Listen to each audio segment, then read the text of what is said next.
अस्सलाम वालेकुम व्यूअर्स, उम्मीद करता हूँ आप सब दोस्त खैरियत से होंगे। तुसी वेख रहे हो मेरा चैनल हसनैन एग्रीकल्चर व्लॉग।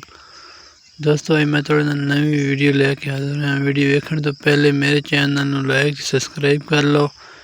ये थोड़े वाल मैंने हौसला देंगे गिफ्ट हो सी ताकि मैं थोड़े नवी इन्फॉर्मेशन शेयर कर सका। दोस्तों मैं आज आपको बताऊंगा जो ये हमने पनीरी लगाई है ना, इसके नीचे हमने बैग डाले हैं। ठीक है, डिशें उठा कर ये देखें,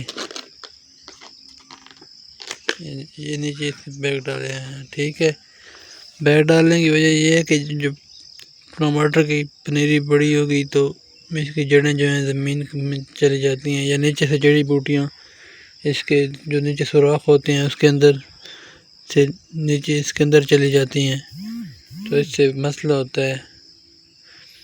ठीक है, इसलिए डाली हैं ताकि जड़ें नीचे से ऊपर ना आए और टमाटर की जो जड़ें हैं वो नीचे ना जाएं, ताकि हम जब आगे लगाएं हमें मुश्किल ना हो। इसलिए हमने इसके नीचे बैग डाले हैं, सारी डिशों के नीचे डाले हैं। ये देखें,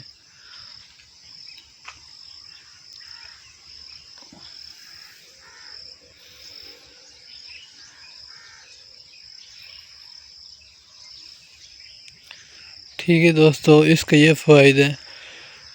ओके, अल्लाह हाफिज़।